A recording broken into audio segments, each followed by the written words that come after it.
union's flagship policy to restore damaged nature is hanging in the balance. A vote to pass the law on Monday was cancelled after Hungary withdrew its support for the bill.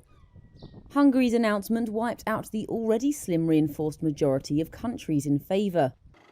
The nature law is the latest EU environmental to come under fire as policymakers try to respond to months of angry farmers' protests over complaints, including strict green EU regulations. In attempts to quell these protests, the EU has already weakened numerous green rules.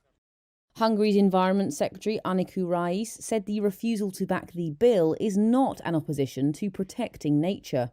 We would like to see realistic targets, because if we overburden the economy, it's going to backfire on the climate targets as well.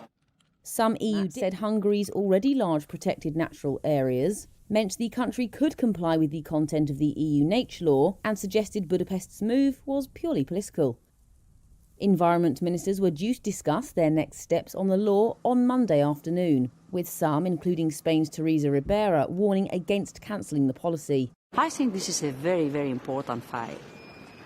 I think that Europe cannot afford missing, killing nature. It is so important to restore nature. It is not only because it is part of our legal obligations after the COP15 in Montreal. It is also because it provides life to our soils, to our ecosystems, and this has a very relevant economic and social value.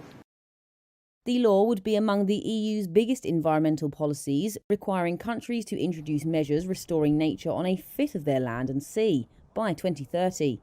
Its aim is to turn around the 81% of Europe's natural habitats that are classed as in poor condition. But the policy has faced backlash from some governments and lawmakers concerned about the burden on farmers and clashes with other industries.